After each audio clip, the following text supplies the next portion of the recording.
What's good? What's good? What's good? What's good, fans? Thank you guys for your time. This is your man Cam on location again. What's good, Cleveland? How you doing? Oh, doing great up here, Cam. Having a great day. I tell you, this 110 in Las Vegas doesn't feel like much after being in the 95% humidity and 95 degrees of Alabama. Walk in this the park in comparison, isn't it? this 110 is laughable. This 110 is laughable.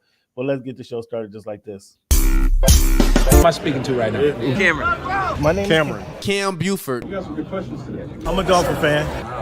There's always room for improvement. This is a big year for Tua to prove that he's a franchise quarterback. I'm more a fan of boxing. Boxing is my main sport. I'm not worried about him right now. I'm worried about Crawford. I'm trying to get that fight made. As a competitor, how much does that competitive spirit get in there and say, I want to fight this guy. I want to get some of this guy. Of course, I want to fight all the guys.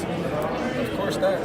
But at the same time, like I keep telling you, it's a business. Once you finish them off, do you feel you get the credit and the respect you deserve there? It really don't matter. I'm just on a mission to become the best, welterweight in the division.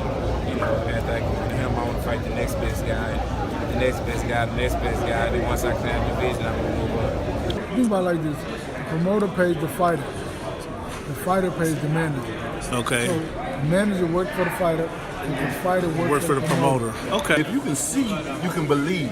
So you are lifting weights currently?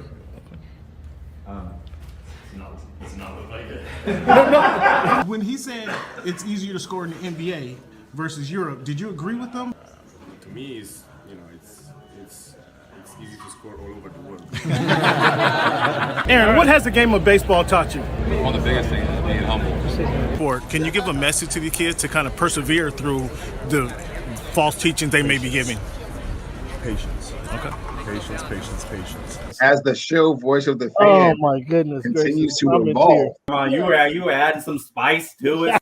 it is strictly banter back and forth between myself and Cameron Buford. I enjoy all of it. The real ones know what's going on, right? Like you said, Pacific Northwest. So I think it's a big part of my game. And every time I step on the floor, I just want to represent myself. You play this game and you don't not trying to win a championship, then why are you playing for? I'm happy for the Mariners. I'm happy for the Cam. Nobody. Go watch the tape. Go watch the tape, and then you tell me if it was all about just a system. You look like a buffoon. Go do your research. Go do your study. Oh, this guy. That's what's good in sports, man. It's Big Snoop Dogg, man. That's what's good in sport. Hey, man, thanks for making our voice your choice. You know how we do. Yeah. Yes, sir. Yes, sir. Yes, sir. Thank you, fans. Fans, we got some.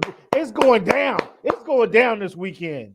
We got Spence. We got Crawford. It is going down this weekend. If you didn't know, Cleveland has been a non-believer in boxing. All the fights we've seen this year, all the fights that we've been watching this year and discussing this year, Cleveland has had no interest in talking about it until what, Cleveland? Until what? Until Errol Spence and Terence Crawford get in the ring.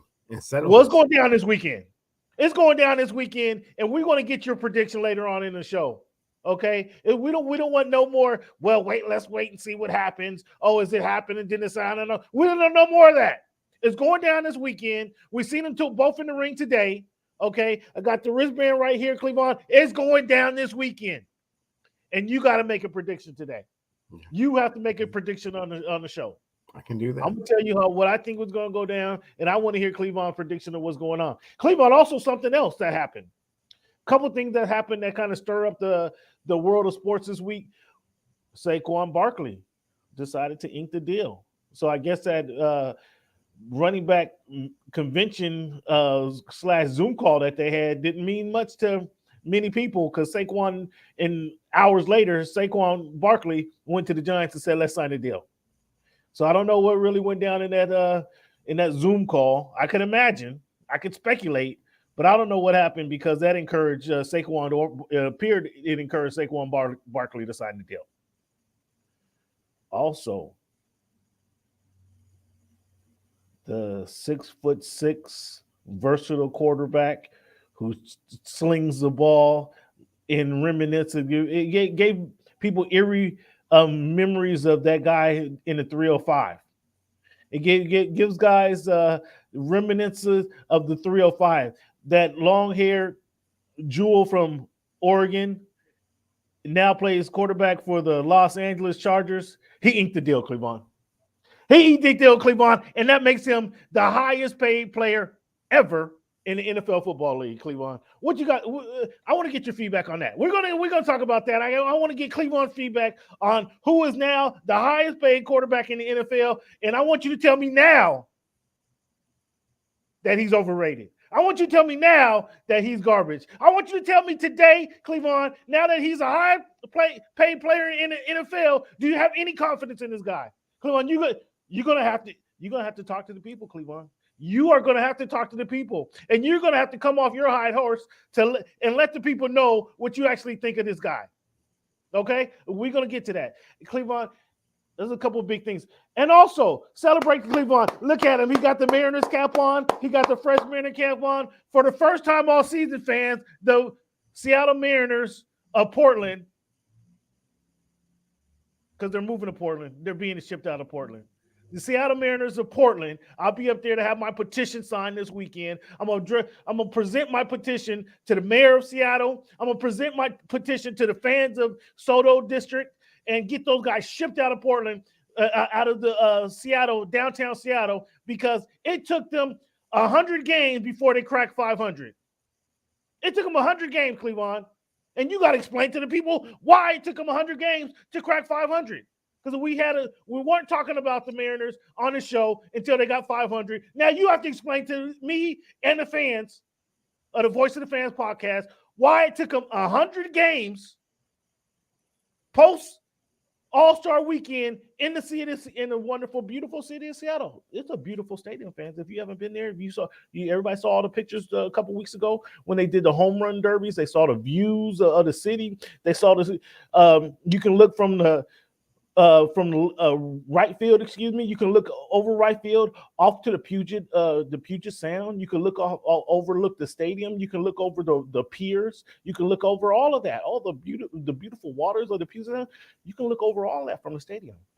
That's the best thing of the stadium, and that's why I think high school teams should be played there, Cleveland. Because you got to explain to me why it took these guys over 100 games to get 500. It took them over 100 games. You have to explain that, Cleveland. I can't let you off the hook. I can't let you off the hook on that. But fans, each and every week, our format doesn't change. If you've been watching the show, you've been watching the show. Each and every week, we start our show with the numbers game, Cleveland. So when you think of it's July 26, 2023, week 251 of the Voice of the Fans podcast, Cleveland. So when you think of the number 26, Cleveland, who wore that jersey the best? Or who first come to your mind? Cam, when I think of the number 26, I got to think of Wade Boggs. Hey, Boggs. Wade Boggs. What? Yeah. I thought you were going to come with Shaq Griffin. I thought you might even say Clinton Portis. But you're ignoring the best cornerback to ever play in the NFL? The best cornerback. I'm so sorry. The best defensive back. Excuse me. You ignored the best defensive back to ever play in the NFL with Rod Woodson. Showing his age a tad bit, but yeah. Rod Woodson, the best cornerback defensive back. He don't come to mind. He didn't come to mind. What's that? He didn't come to mind. Well, again, fans, I'm sorry. I know we're losing fans as soon as he says that. Fans, I'm trying to reel you in. I'm trying to bring you back, fans, after Cleveland makes such a asinine statement. I'm trying to bring you back, fans. Come on back. Come on back. Don't let that be the reason, fans. Please don't let that be the reason. I know you can lose hope. You can lose confidence in what Cleveland has to say once he gives his BS explanation of why Justin Herbert isn't one of the top 3 quarterbacks in the NFL, or why Saquon Barkley decides to sign his contract with the New York Giants, or even why the Mariners took 100 games to get over 500. But don't let that reason, when he doesn't understand who the best defensive back ever in the NFL history is. Don't let that be the reason, fans. Please don't let that be the reason. Cleveland, So you didn't think I thought you might come with Clinton Portis, man. I really truly expected you to say that number. But when you think of the number 51, I mean, are you going to tell me Reggie Rogers is the first guy to come to your mind then? The first person coming to mind is a big unit, Randy Johnson, after going through all of this All-Star weekend festivities.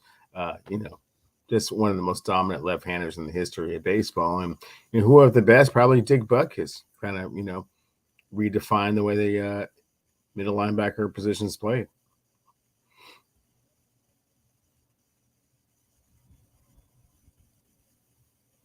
Fans, I guess I couldn't even be mad at you if you checked out the show. If the guy sitting up there in the Pacific Northwest did not mention Ichiro Suzuki as the best player to wear number 51. Did that slip your mind? Oh, because he played for the Mariners and he probably did have a memorable career. Did that slip your mind? He had a very spectacular career, and I don't know if he redefined the way the outfield position is played. Obviously, one of the greatest outfielders to play for the Seattle Mariners. So, for sure, he's in the conversation. Yeah. All right, Cleveland. So, tell me what your thoughts are.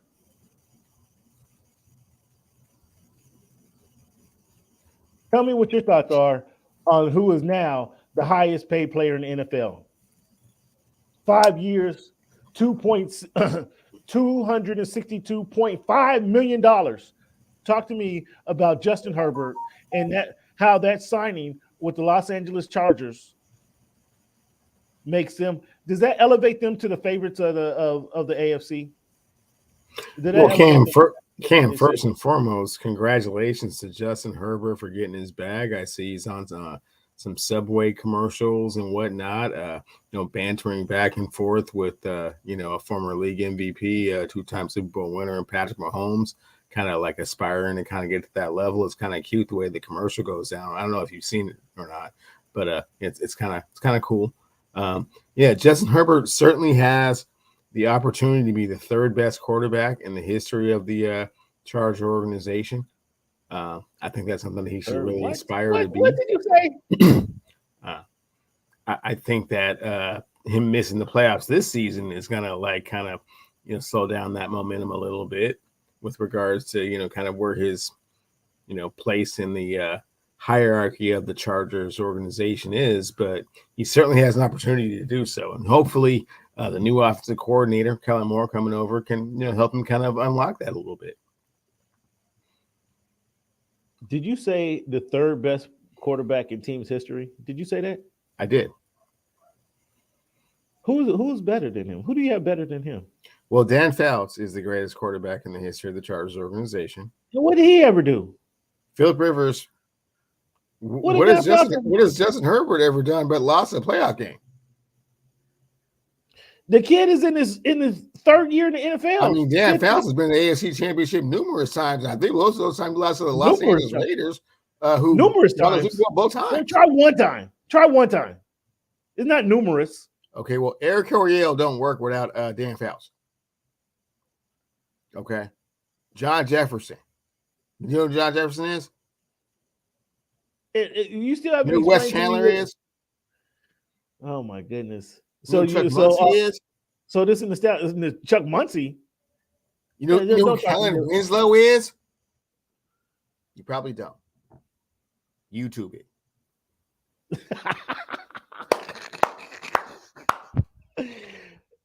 Okay, at this point, Justin Herbert be lucky to have the same career Drew Brees had when he was there. Oh my goodness gracious! Oh my, you said ain't won a playoff game yet. I mean, has he won a playoff game? Cam, has Justin Herbert won a playoff game? Not as we speak. So not at present, he hasn't won a playoff game. Cam, how many playoff games has Justin Herbert played in? Oh my goodness gracious! I had to educate you last week. Because here's why I say this, Cam. Because we take a quarterback that I'm familiar with up here in the 206, a cat named Russell Wilson.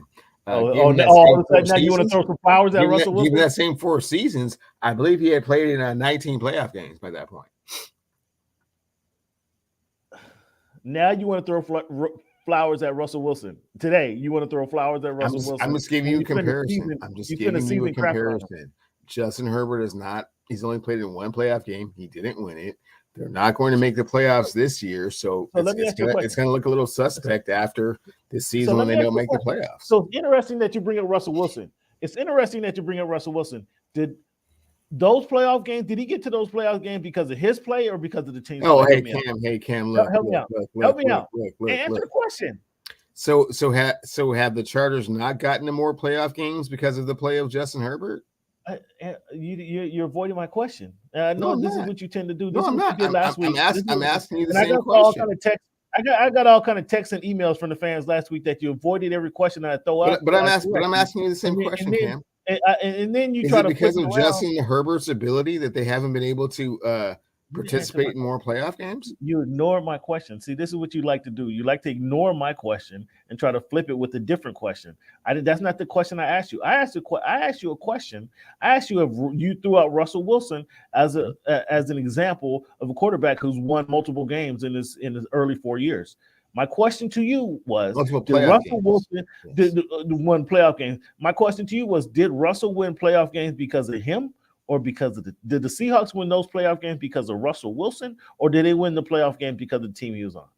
Oh, absolutely. I mean, his poise and control, under center was unprecedented, which is why he was able to start in his rookie season, first game. See, Justin Herbert wasn't able to start in the game until you see how twisted medical staff punctured the starting quarterback's lung 25 minutes before the game. That's the only reason Justin Herbert even started.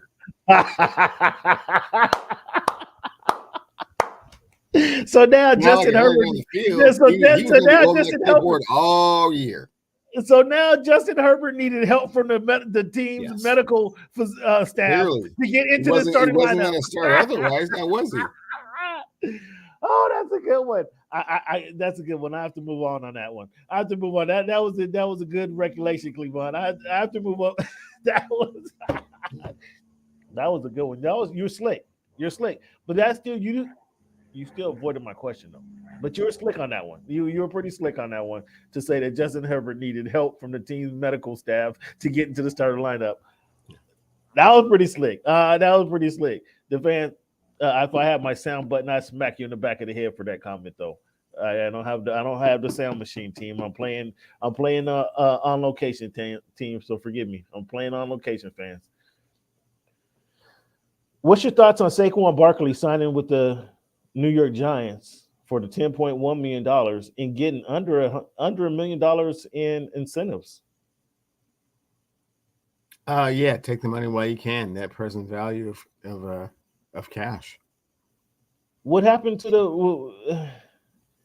the Zoom call that they were on? What happened to the come together with let's collectively fight this? What happened to that? Yeah, that was a very cool venting session. Clearly, all of the running backs kind of felt the same way and shared a commonality with regards to their thought process. However, there's not a whole lot they can do about it right now, and Saquon said, yeah, I get that. He's, missed, I don't know how many games, the 2 seasons prior to last season. So, yeah, let's go ahead and get as much cheese as we can right now.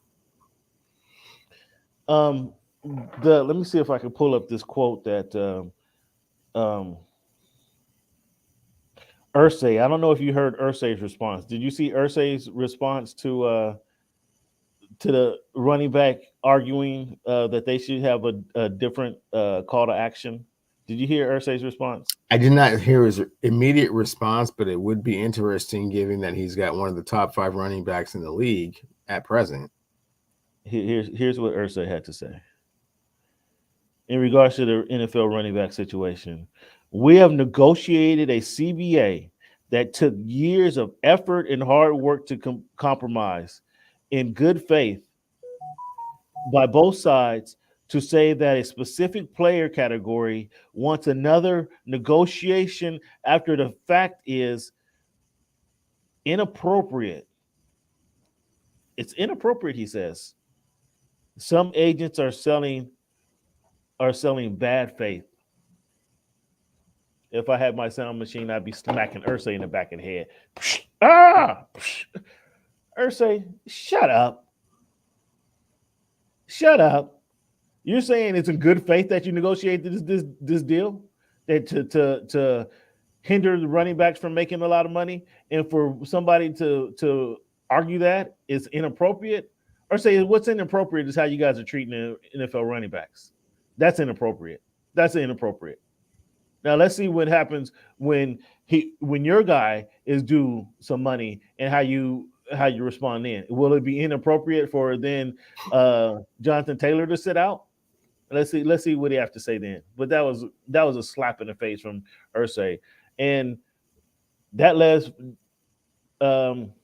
Josh Jacobs to leave Raiders camp because he's in a situation where he says I'm fed up and I'm not taking it anymore.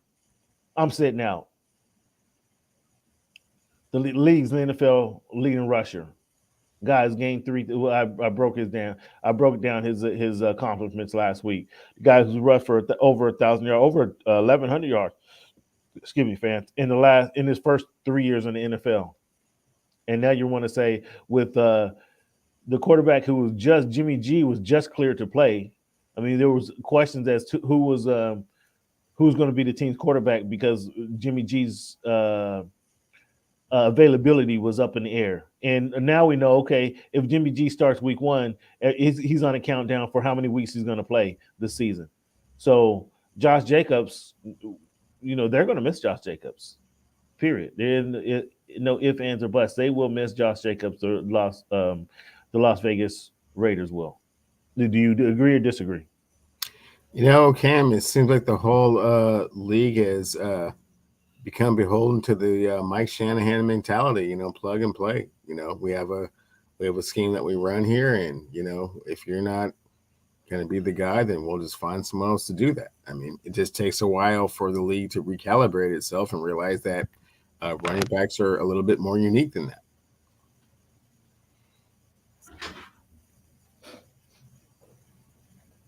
Just like it takes a while for Cleveland to recognize that there's good running backs in there available in the NFL, because Cleveland doesn't want to give some players credit. Is Josh Jacobs a plug and play? You think they can easily find a replacement from him? Just anybody out there? That is exactly what I was saying, Cameron, is that it's not the league has decided that position is a plug and play. I asked you, do you think the Raiders can just find an easy replacement for a guy who's rushed for over 1,100 yards in his first 3 years in the NFL? That was my question to you. And my answer would be no. I don't think so. Oh, okay. Oh, so he does have some special qualities then. Last week you didn't want to give him any credit for being special at all, but now you're saying now that he does have some special qualities. I applaud you, Cleveland. I applaud you, Cleveland. From Ernie, you must have went back and watched the show. You must have went back and watched the show and was like, oh, there were some good points that my co-host made. I applaud you, Cleveland. Good, kudos to you. Kudos to you.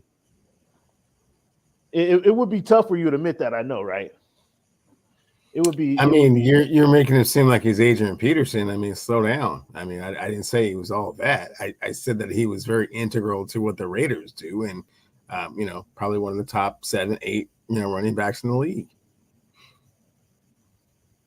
Now, because I called him out, fans. Now he tried to downgrade his production to say he's a top 7 or 8 backs in the league. Cleveland, you can't name 8 backs better than Josh Jacobs right now. Oh, for sure. You cannot name 8 running backs who've been better than Josh Jacobs in the first 4 years of his career right now. You can't do it. No, what I can say is that he's not one of the. You can't name 8 better. You cannot name 8 better. You can't. Don't look at that Pro Football Reference. Go look at the yard chart. I don't need to look at anything. I know what the league is producing. So yeah, give it a try. This would be a good laugh for the fans right now. Give it a try. Try to name 8 better running backs than Josh Jacobs. Try it. Christian Jackson McCaffrey. Oh, the kick returner. Yeah, kick return. Okay, that's one. That maybe is an argument. Okay. Nick Chubb. Okay. I'll give you 2. Derrick Henry.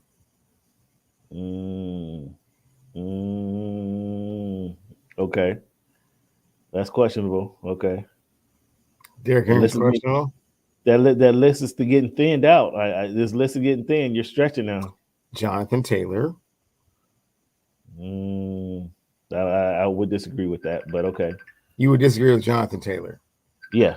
Okay, then there's no need to go on with this list then. Why? Jonathan Taylor is not better than Josh Jacobs. Certainly is better than Josh Jacobs. Okay, let's hear number 4. Or that was number 4. Let's hear what you got number 5. Number 5 as I peruse around the league. Bijan Robinson. Oh, come on. Come on. You hope the Falcons fans hope he's better than Josh Jacobs, but you don't want to go with Bijan? All right. He hasn't carried the ball one time. Tony Pollard. All right. See, fans. I challenge him to name 8 running backs better. Tony Pollard's not better? He can't do it. No, he's not. Who? Tony Pollard in 1 year gained 1,000 yards 1 year, and he went 1,002. Austin Eckler. Oh, stop it.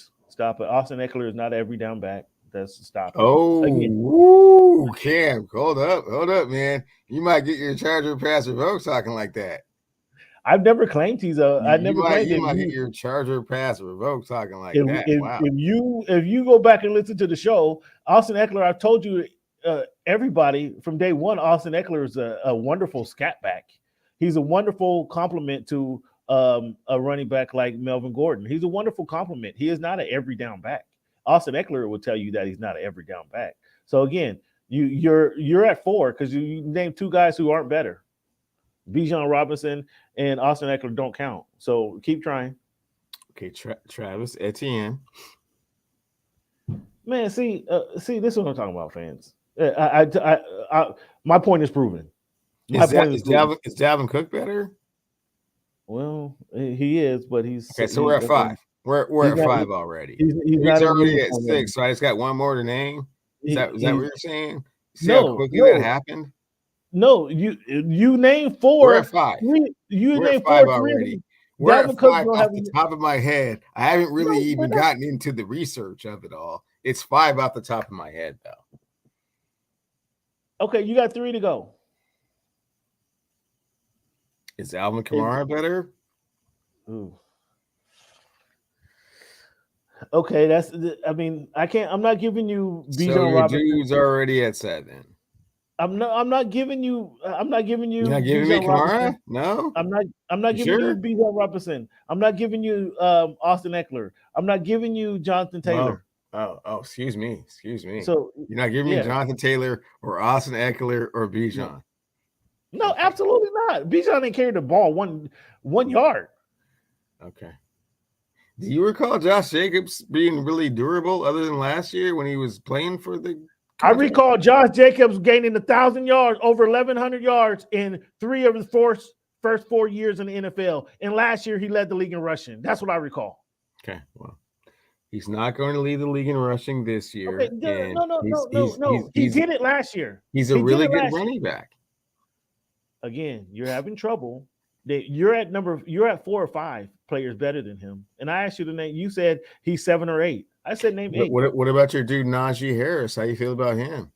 Oh, come on. His production hasn't showed, whether I like him or not, his production hasn't showed that he's a better running back. So you've turned your back on him. Okay. No, I have to be honest. I have to speak honestly. Well, no, we have a comparison right here. Josh Jacobs or Najee. Josh Jacobs had more production, so I got to go with Josh. Okay. Isaiah Pacheco.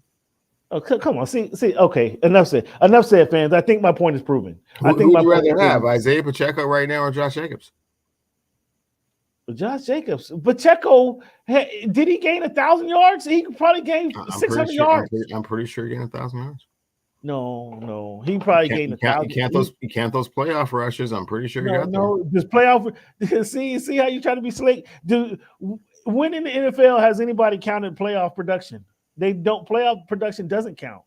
We're talking about better running backs in the league, in the NFL is what we're talking about.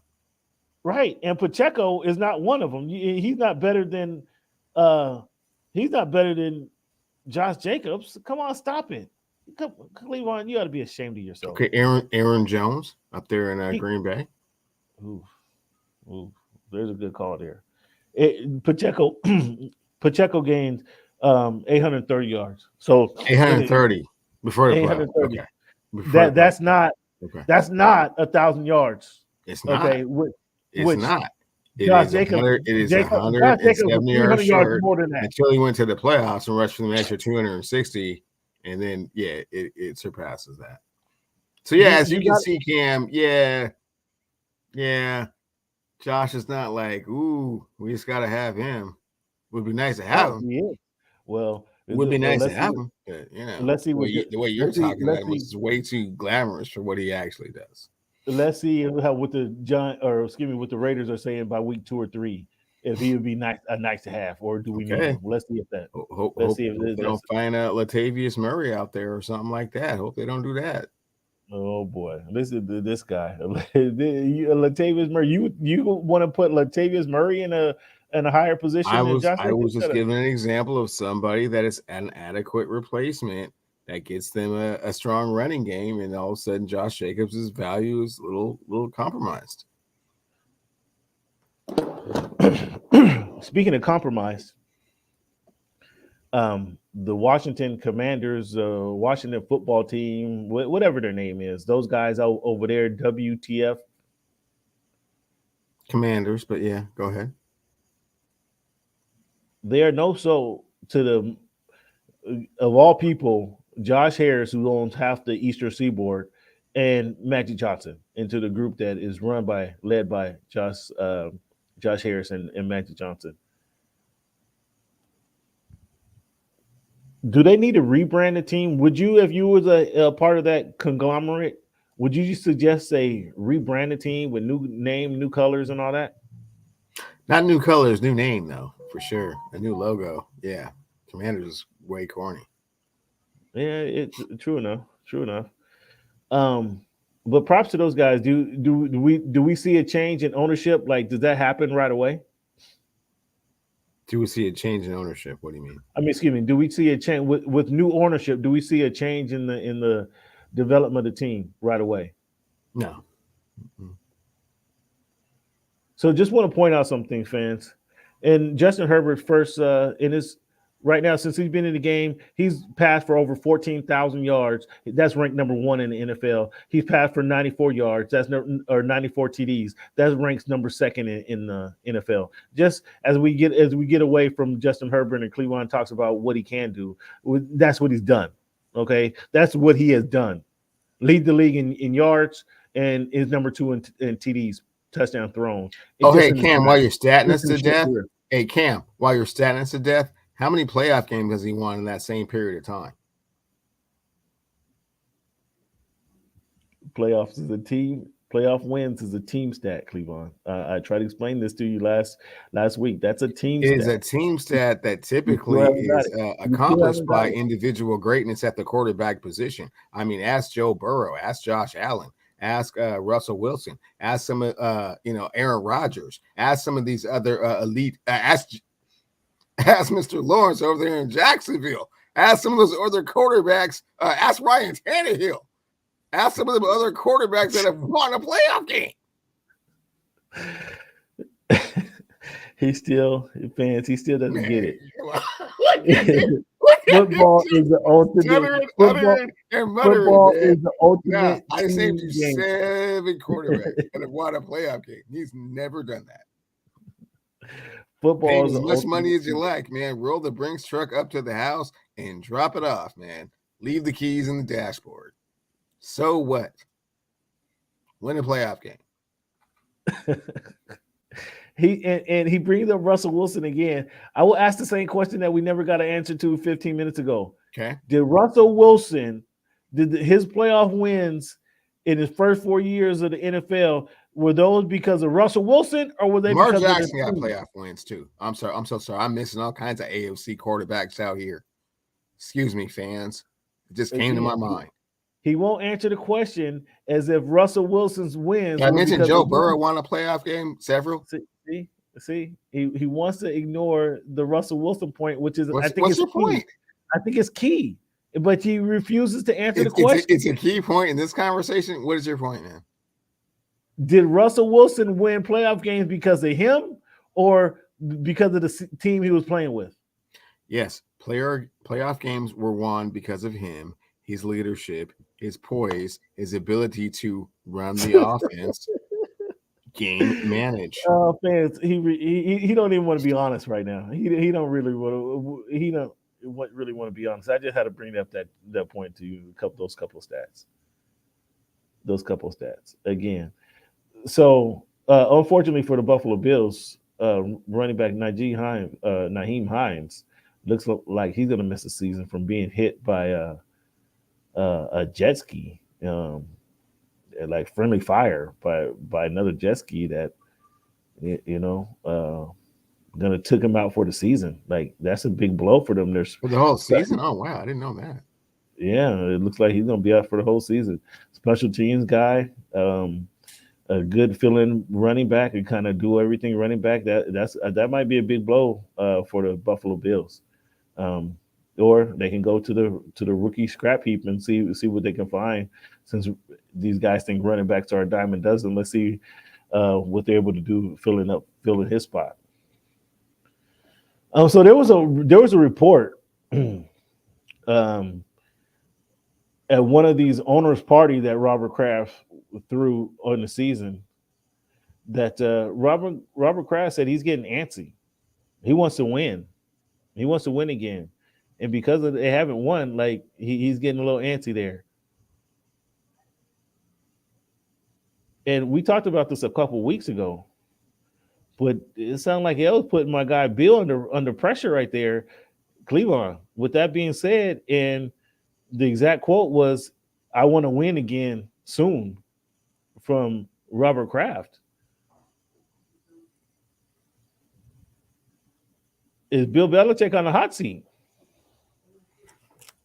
I mean, maybe so. I mean, it just sounds very spoiled and greedy from an owner's perspective, and maybe he's just got those,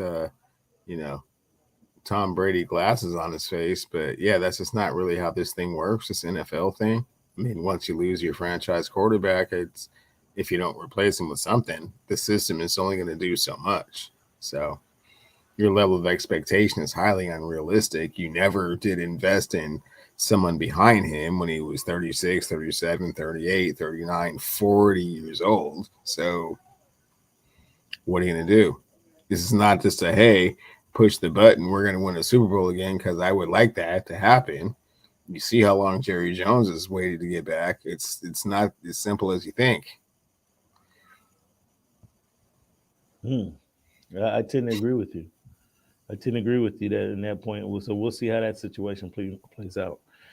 Speaking about quarterbacks at number one teams, quarterbacks that drafted in the first round. Now this season, Young, Stroud, and Richardson all signed their deal. But look at a little bit of trivia question for you, Cleveland. Well, let's do this a couple ways. Which one of these quarterbacks will win the most games? Young, Stroud, or Richardson? In the first season? The first season, yeah. Bryce Young. Will he win double-digit games? Will Bryce Young win double-digit games? Potentially. It's possible. I would have the over-under at like 8.5, and I would probably take the under. Okay. What was the last number one draft pick, Cleveland, to win double-digit games in the NFL? The last quarterback picked number one in the draft to win double-digit games. That's the question, sir. Cam, I think it was Peyton Manning's replacement up there in Indianapolis, if I'm not mistaken. What was that guy's name? What was his name? I can't recall. It was just Peyton Manning's replacement back in the day. What was his name? I mean, I can't remember his name. Dude from Stanford. Kind of goofy. His dad played quarterback in the NFL too. What was his name? You tell me. I'm not the question is the trivia question is for you, Mr. Knowledge of all things sports. Yeah, some guy that replaced Peyton Manning. I believe, 3 or 4 years later, retired. Well, I don't know who you're talking about. And stuff. I don't know who you're talking about. I can't remember. I can't remember that dude's name. You can't even remember his name. Okay, all right. I think it was number 12, but I can't remember his name. You can't remember the guy's name. The last quarterback to win, the last number 1 draft pick to win double-digit games in the NFL. You can't remember his name. You see how disingenuous he is, fans. You see this? Even when he's caught and stuck in between a rock and a hard spot, he refuses to answer the question, saying I don't remember. I don't recall his name. I mean that's what the politicians do when they're stuck and they're caught and they're caught telling tales and they're caught with their telling tales and telling lies. That's what they do when they're caught. And I'll try one more time, Mr. Politician. The question is, what was the last number 1 draft pick to win double-digit games in the NFL, Cleveland, at quarterback position?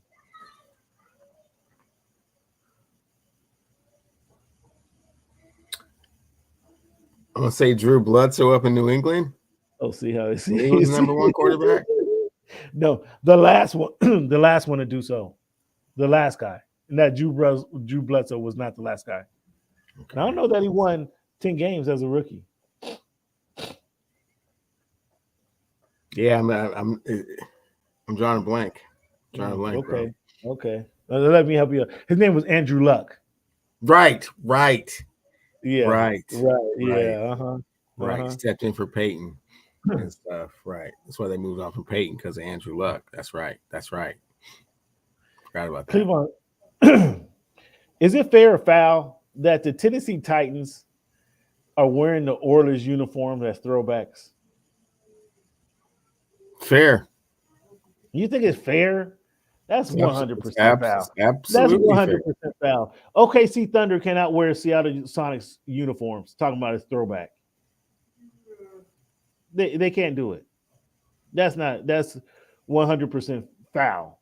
The Baltimore Ravens cannot wear Cleveland Browns uniforms. That's a good point. That's our throwbacks. That's legit. That's a legit point. For sure. That's 100% foul. 100% foul. The Houston Oilers, no. The Houston has a football team now. They sure do. That's not. No, you have to. You're right. That's valid. But it seems like I've seen the Los Angeles Chargers wear the powder blue a couple of times. Yeah, they're not in San Diego. But there's not a team in San Diego. It's not like there's a team in San Diego. You know, there's a team. There's a team in Houston. But are the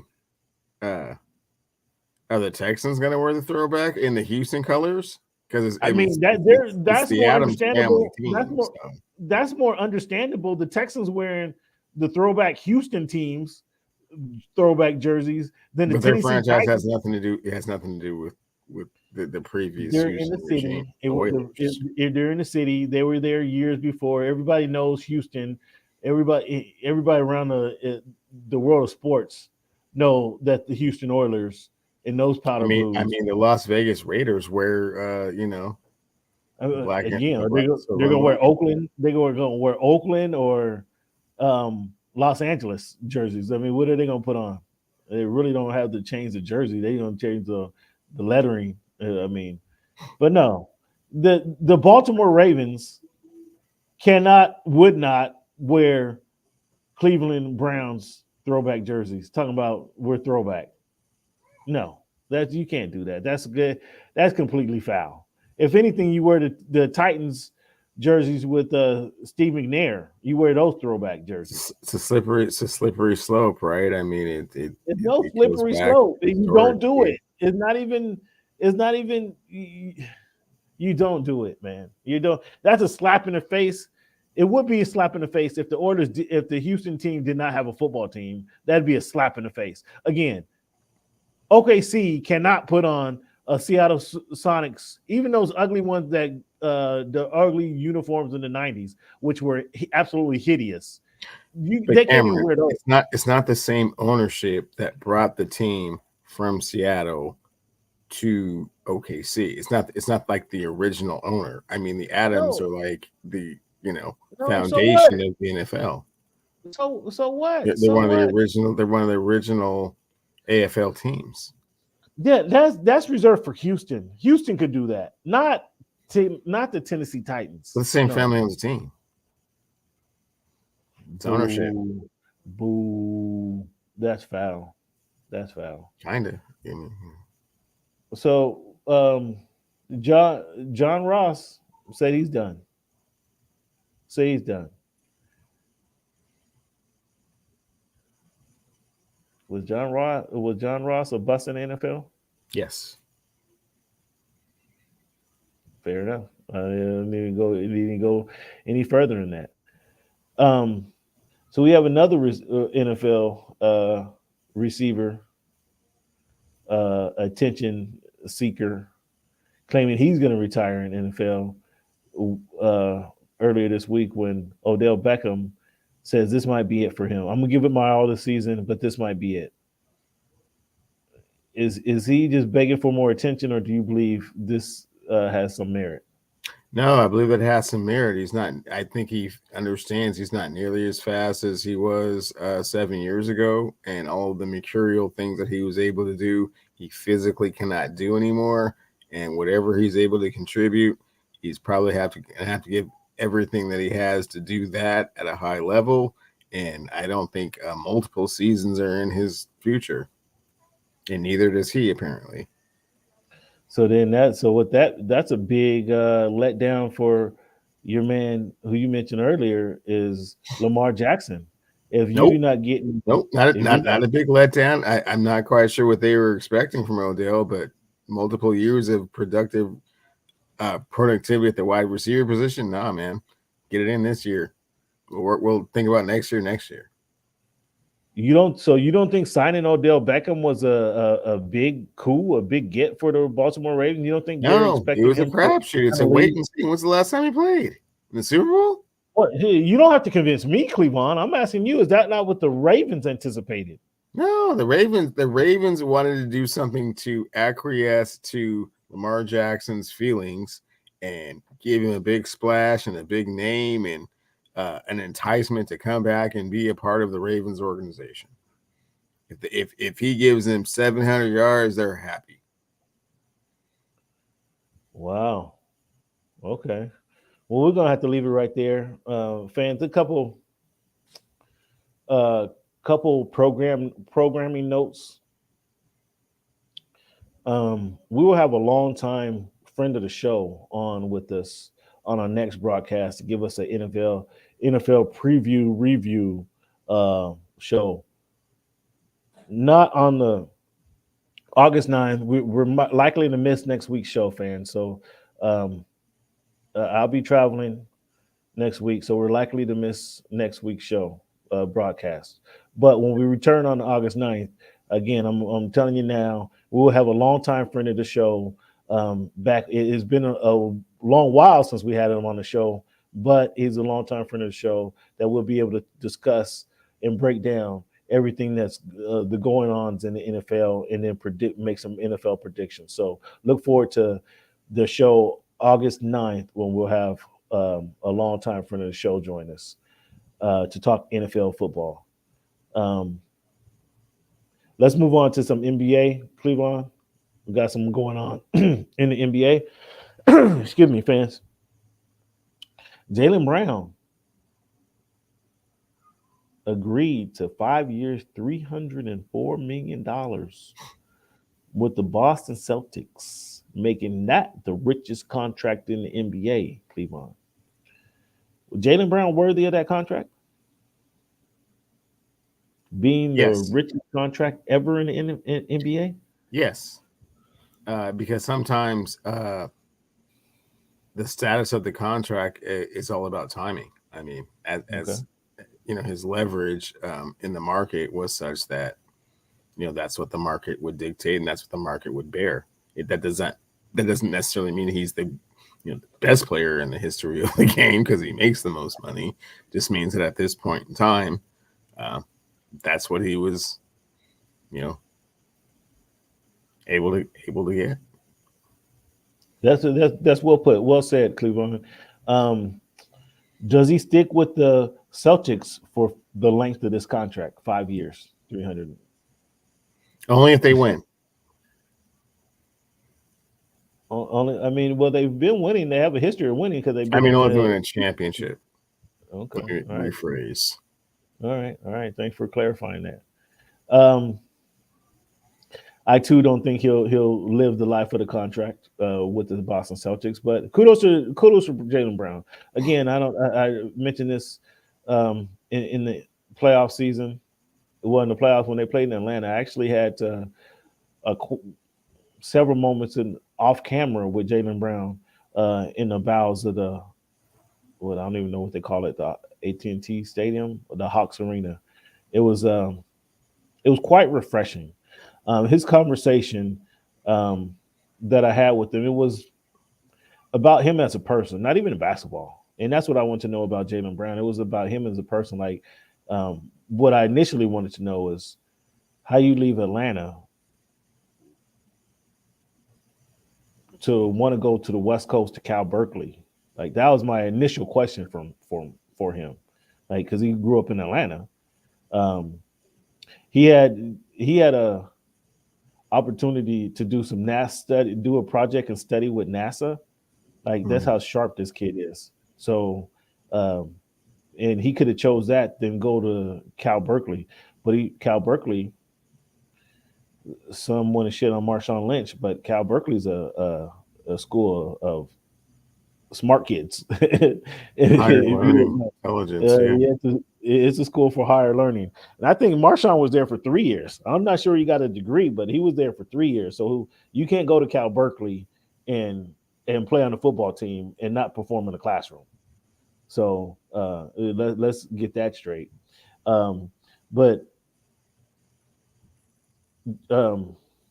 Brown's conversation, I mean, it started there and it just got deeper into what he wanted to do in the community, who he wanted to learn from. There was a history out Berkeley that he wanted to, he admired, and then he wanted to kind of learn some of that and be able to bring that activism, bring that community thought leadership, bring that back to the city of Atlanta, which I thought was extremely impressive.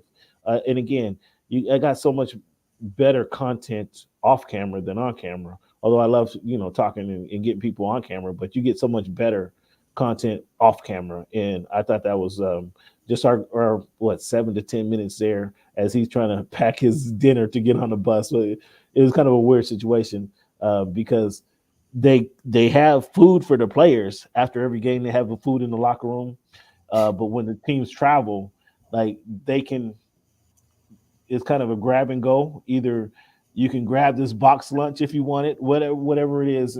I don't know the restaurants in Atlanta, so I don't know. I can't call out the restaurant it was, but he was grabbing and going his food, and I caught him kind of at the hot stove where he was grabbing the food, and we chatted for a minute. He was real cool and laid back. We chatted, and so it was a pretty dope moment. But he's a really cool dude.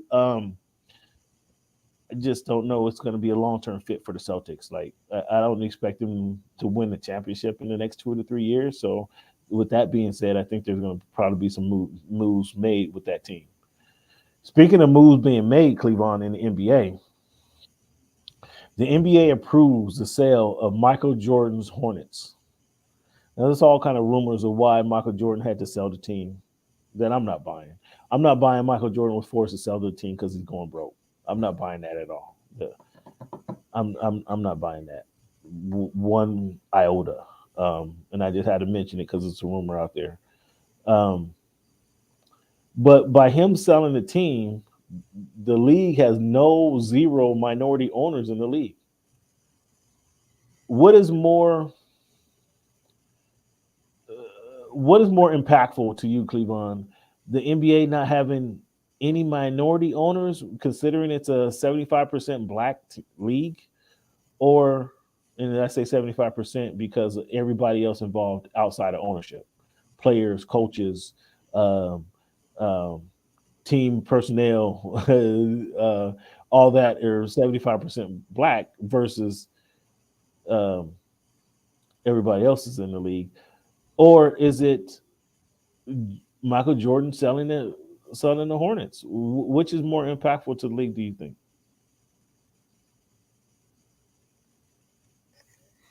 What is more impactful, Michael Jordan?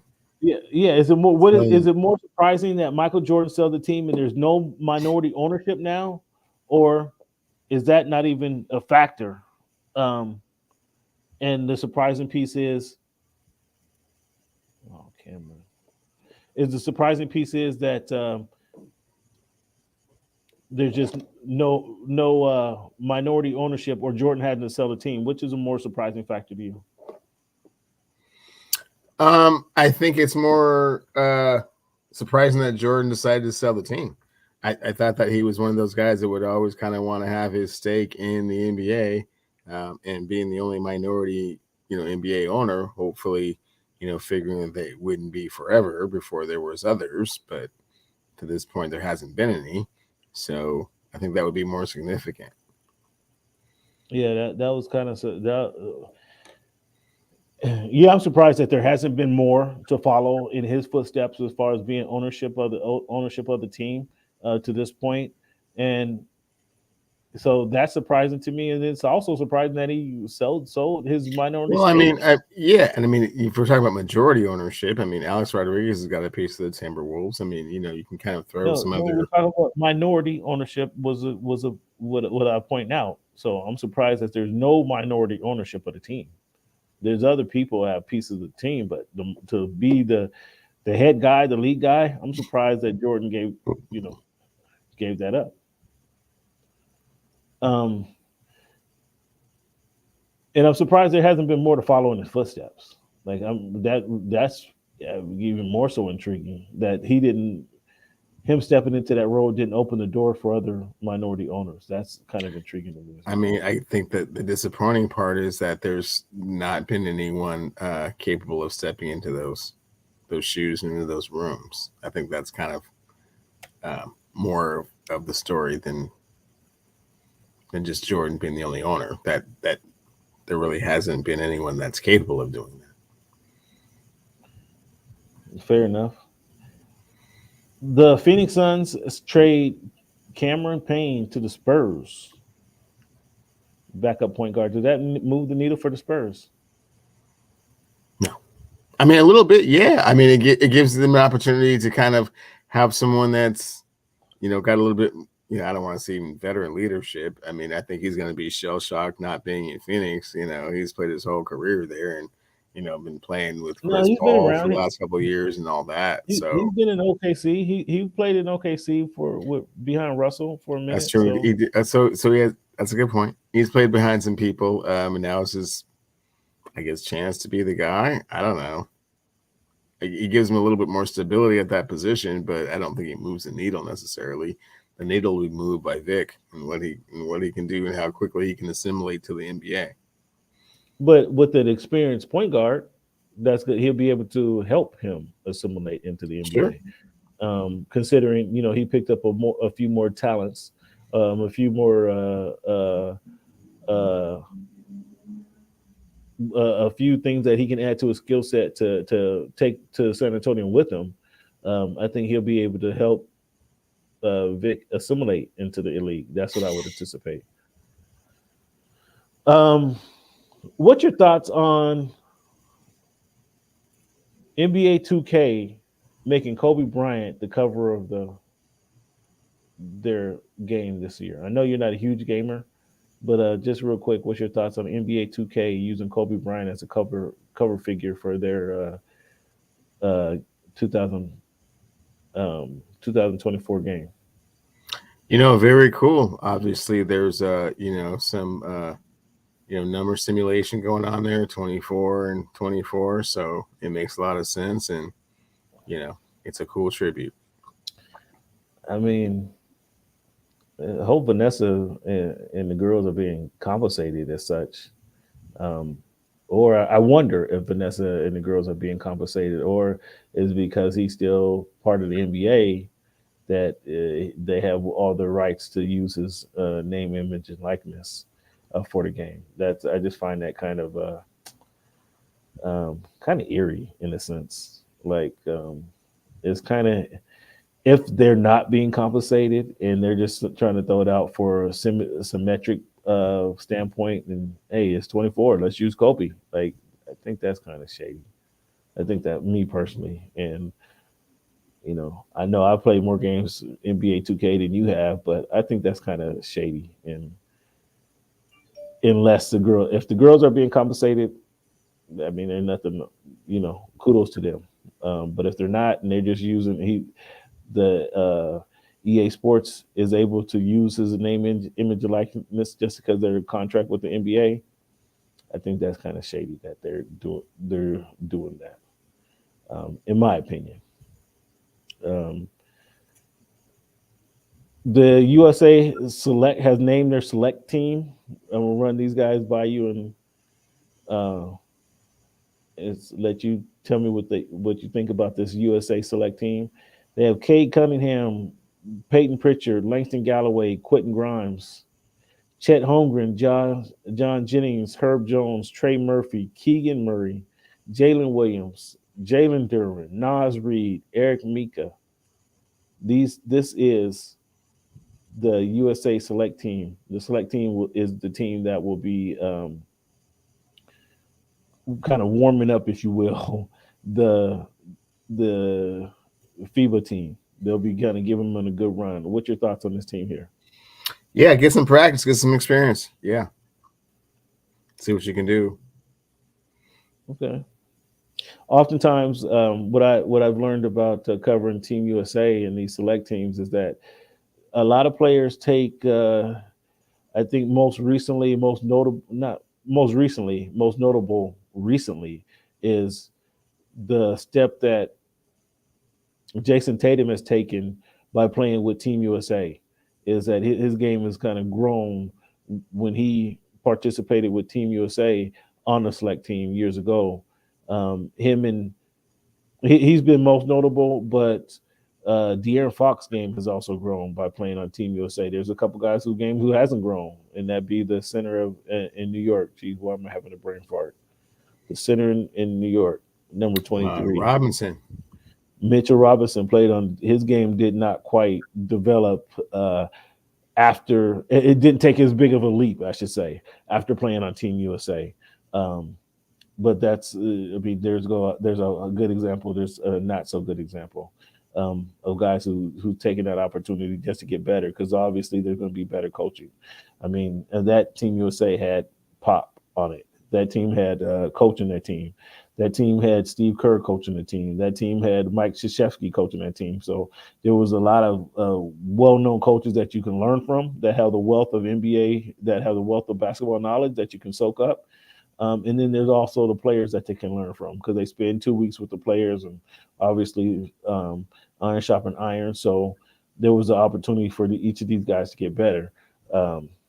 So I'm intrigued. I'm often intrigued by those who play in that scenario and get a chance to grow in that in that situation. Your thoughts there? Yeah, that's exactly what I'm saying. I mean, it's not the cream of the crop, but it's a lot of players that, a few intriguing names on there. Maybe they can kind of take this as an opportunity to get to that next level, like you're referring to. I think from that list that you gave us, Cade and Chet probably have the most opportunity to take that next step. Cade hasn't had an opportunity to be healthy, and so sorry, neither has Chet to this point, but I think that they would probably be the most impactful kind of coming out of this. Okay. Cleveland, let's take a quick break, man, before we wrap up before we get to the final segment of the show, Cleveland, where you're going to have to give us a prediction on this fight coming up. We want to hear you've been turning your nose up at the sport of boxing for over 2 years now. It's time for you to you're gonna have to give Broxton their props for having good fights here recently. And you're gonna have to give Broxton their props for, because we're seeing the fight that you specifically, a novice boxing fan, has been calling for, and now you're gonna get that fight that you've been calling for, and now we want to make sure that you're tuned into this fight. So it's gonna be, we want to know how you're tuning into the fight, where you're tuning, what's your fight plans, and we want to know all of that, Cleveland. And then you're gonna have to explain to us about these Mariners, why it takes over 100 games for these Mariners to get over 500. You're going to have your Mariner Minute against fans. If you don't know, fans, there was an edict put down that we cannot talk about a team until the Mariners until they're under 500, because there's going to be a petition going around the city of Seattle to have them become the Seattle Mariners of Portland here pretty soon, because they should be shipped to Portland and play in a high school stadium down there, maybe in Vancouver, so they don't go into the heart of Portland, maybe just Vancouver, Oregon, close enough for some fans to travel the 2-hour drive to Portland. But that's what should happen to these guys, because it takes them over 100 games. The season's only 162 games, so it took them 2/3 of the season before they can get over 500. Fans, Cleveland's going to have to explain that. Cleveland's going to have to explain that. I'm not letting him off the hook. He's not dancing around like a politician anymore. He's going to have to explain this reasoning. He's going to have to explain it. So when we come back, take a little break here. Fans, be ready for this explanation. And as always, we're going to have our fan favorite This Week in History segment. So let's take a little break here, Cleveland. Planning a vacation can be a lot of work, and you never know if you're really getting the best deal. Working with an Evolution agent and booking an all-inclusive resort takes the stress out of planning a vacation. Where else can you stay in high-end accommodations, eat at your choice of restaurants, and have fun, all covered under one cost? With an all-inclusive vacation, you can relax and have fun without worrying about the bill. And when it comes time to find your perfect all-inclusive, your Evolution agent is ready to help. Do you want a family resort with fun for all ages? Or an adults-only getaway for any type of couple? Your Evolution agent knows the best places to go, the best time of year, and what to really expect. Call your Evolution agent and let them do the planning for you. So all you have to do is relax and enjoy a stress-free prepaid vacation. Call today. They have access to timely specials that will end soon.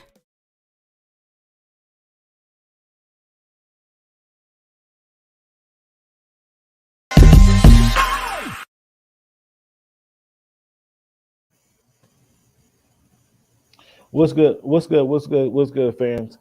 There you go. You have it from our sponsor, Evolution Travel. If you want to make some travel arrangements, if you want to plan to go see your favorite team, whether it be the Dallas Cowboys, whether it be the Seattle Seahawks, whether it be the Miami Dolphins, the New York Jets, if you want to see your team play in the NFL, go ahead and make your travel arrangements and hit us up at Evolution Travel if you want to make those travel arrangements to go see your teams, or you want to go to see a concert, you want to go take a cruise, you want to take a train ride through the mountains of Oregon. We got all that in store for you. So fans, if you want to go on an excursion, take your wife, take your significant other, take your kids on a learning expedition, we got several trips in mind that we can plan for you guys. So give us a ring at Evolution Travel. Scan that barcode. We'll play that barcode again before the end of the show. Scan that barcode when you get opportunity and hit us up, and let's make your travel dreams happen.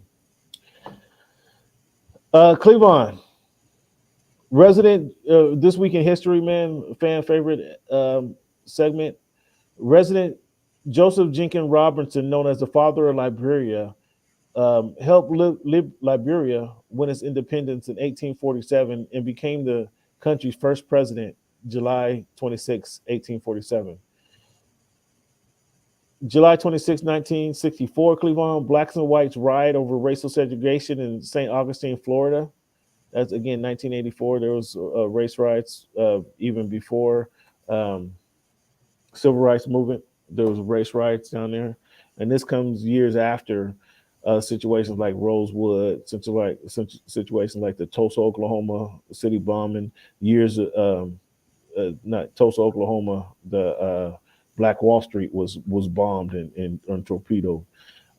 Years before, they dropped bombs on the all black home in Philadelphia. Literally dropped bombs. The state government did. This was years before that. In July 1967, the first Black Power conference was held in Newark, New Jersey, with over 1,000 people in attendance. July 28, 1978, Supreme Court declared affirmative action constitution is invalid, and the use of racial quotas. Bakke claimed reverse discrimination because affirmative action, if you guys didn't know, was to allow, for years, Black people have been held out of education, held out of banking loans, held out of housing rights. And Bakke wanted to go to school, and because they had racial quotas, he said it was reverse discrimination. Well, the Supreme Court judge threw that out. Okay, it invalidated the use of it. They threw that crap out. Get out of here with your reverse discrimination claim. But it made a lot of news in the 78. July 26, 1990, a radical Muslim led by Yassin Abu Bakr attempted to overthrow the government by storming the parliament and holding lawmakers hostage for several days. I don't recall this. This was 1990, Cleveland. I don't recall this. It seemed like I would remember this, but that was in 1990. The Muslims tried to overthrow the government and the parliament. July 26, 1984, Bui Kuhn announced pitcher Vida Blue suspended for the rest of the season due to a 1984 cocaine conviction. Like, I remember a different history for Vida Blue being one of the tremendous pitcher for the then Dodgers. And historic name. I don't remember the cocaine being suspended for an entire year. I don't remember that, but so that I found that kind of interesting. Cleveland, Lionel Messi has taken the soccer world by storm. What's your thoughts on the Lionel Messi phenomenon down there? And does it raise? I know it's almost a world away from you, but does that raise the stock of the MLS any? Yeah, and let's be clear, Cam. He's taken the MLS soccer world by storm. He hasn't taken the soccer world by storm. They all already knew who Lionel Messi was, so we're just getting a firsthand glimpse of his greatness. We'll see if it translates into a cup, and if so, then yeah, he's that dude. What is? I guess this, to your point, this might be a bigger story in the world of soccer. Kylian Mbappe being offered $776 million to play for the Saudi team. He has since denied that he's not interested in joining their squad. But $776 million, Cleveland, what's going to keep you from signing that contract, big guy? Come on. There's nothing. Come on, I mean, there's just too much hypocrisy if you say it's your principles, because that's not really a real thing, and certainly not when it's twice as much. And your people have not been persecuted by these people that are giving you this money. So, yeah. I mean, $776 million, Cleveland. I'd be on the first thing smoking, bro. And we can argue about everything else later. I'm in my Travestine floor. Yeah, these next 5 years are going to go splendidly, no matter what. Yeah. We can argue about anything you want to after they have to helicopter to my island. we can talk about everything you want to talk about, argue about it. I'll hear you out, but after I sign this contract. But that was just for 1 year, man. $776 million, just unbelievable. Cleveland, What happens? We saw that with the Live Tour and versus the PGA, that they eventually were forced the PGA to kind of merge and accept them. They were trying to keep them at arm's length as long as they could, but eventually they just had to merge. Cleveland. What happens when these Saudis start offering? They buy the big three, and then say, "Okay, we want to compete with the NBA, and we're going to pay all the players that you don't, the NBA rejects, or we're going to offer some of these guys ridiculous contracts to come play with the compete against the NBA." What happens then? It's a conflict because you're using capitalism against capitalists, and at a level that traditional capitalists can't compete at. So it could potentially be a problem. Yeah, it could be a huge problem, Cleveland. The Orioles, they take 3 over 4 over the Rays over the weekend. Do you believe in the Baltimore Orioles?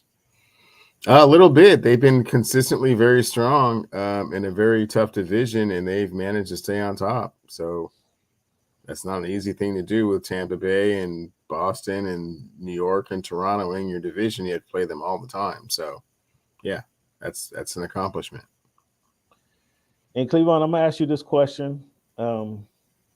Most fans, if you follow the show, you should know how I feel about this situation.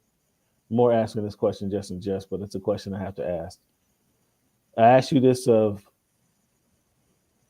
my guy Aaron Judge. I don't know if you know it or not. Me and my guy Aaron Judge, we're tight. Mm-hmm. I asked you this question to Aaron Judge a few weeks ago. I've asked you the same question of Bryce Harper. Should Bryce Harper be taking it easy on the field? In the field,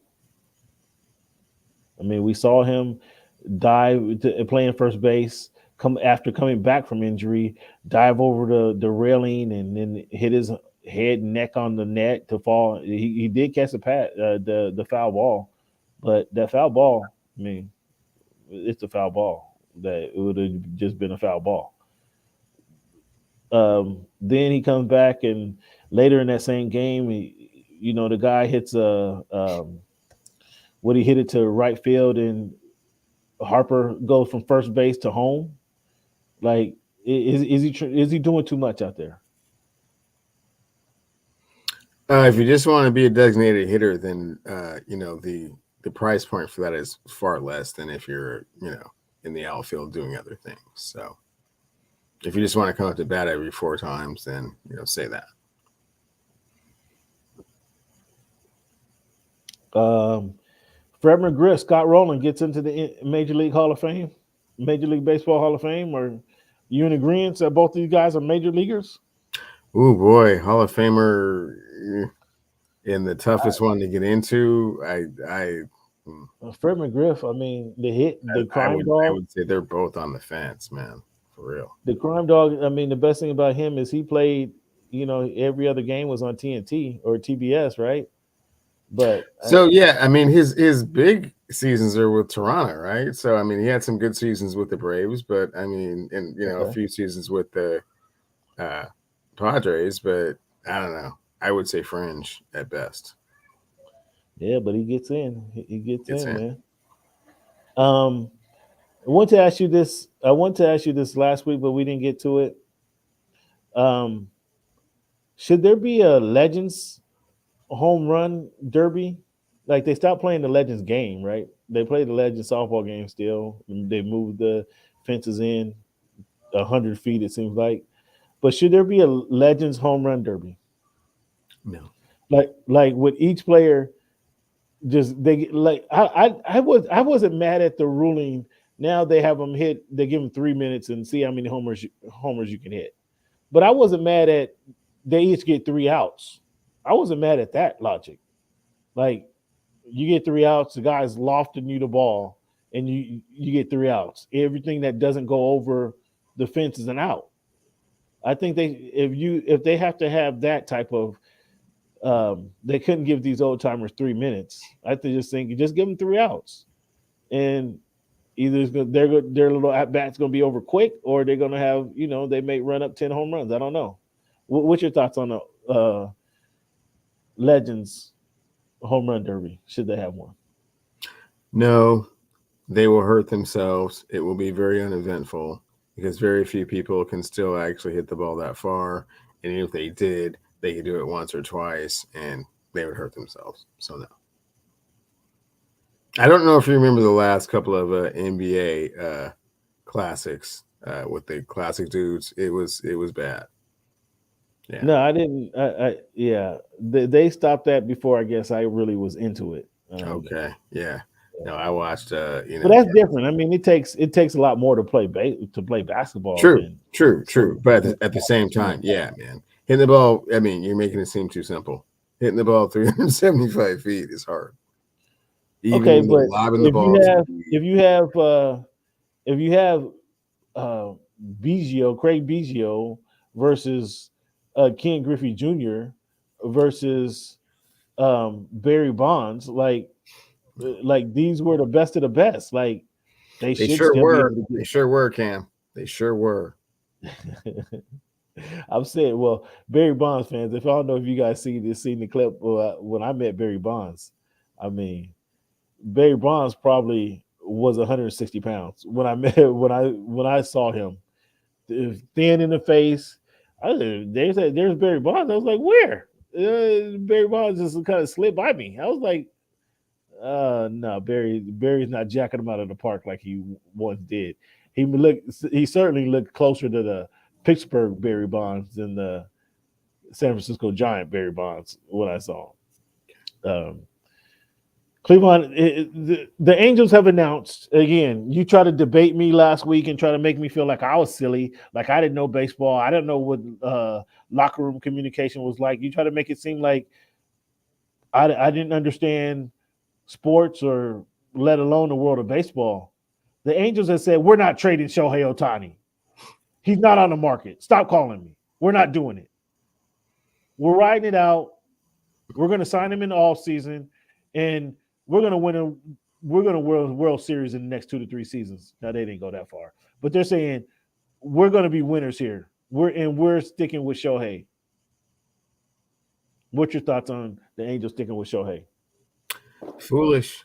They were losing for nothing. They've never made the playoffs with him. By your own indication, he should win his second MVP this year. It will count for nothing. The Seattle Mariners actually have a better record than the Shohei Ohtani-led Los Angeles Angels of Anaheim. They're not going to make the playoffs this year, and that's unfortunate because at the end of the season, that pride will get in the way of making your team better, ultimately. Did you just say the Seattle Mariners have a better record than the Angels? Yes, I did say that.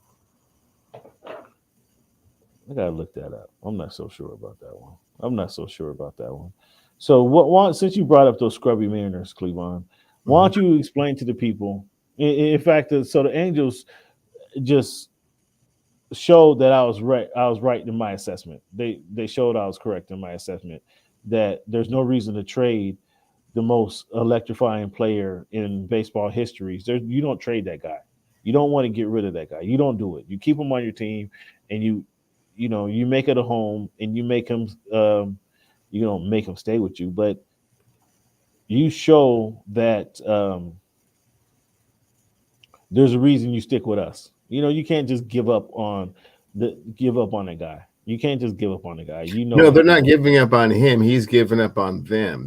Which is why. No, that's not true at all. The guys out there have the ERA of under 2 points. I think that's great, and that shows that he's a tremendous talent.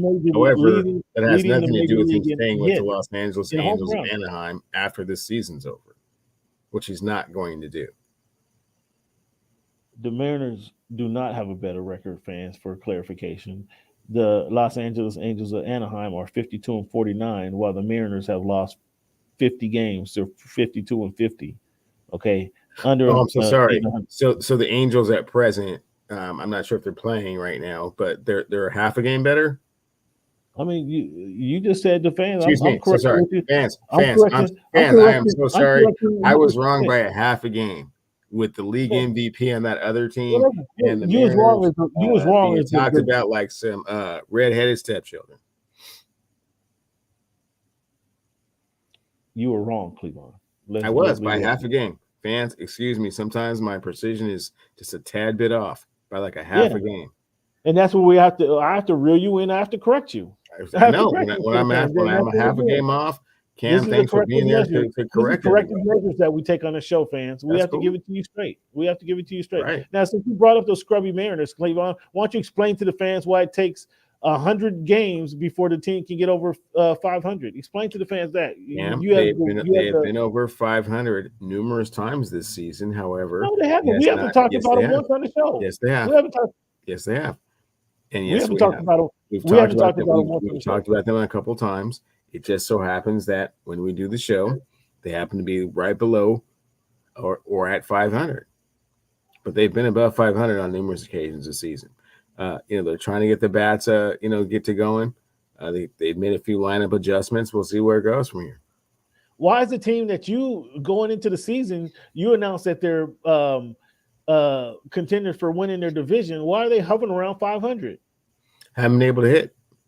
The hitting is not match the pitching right now, or all season for that matter. So hopefully we'll see what these next 60 games do.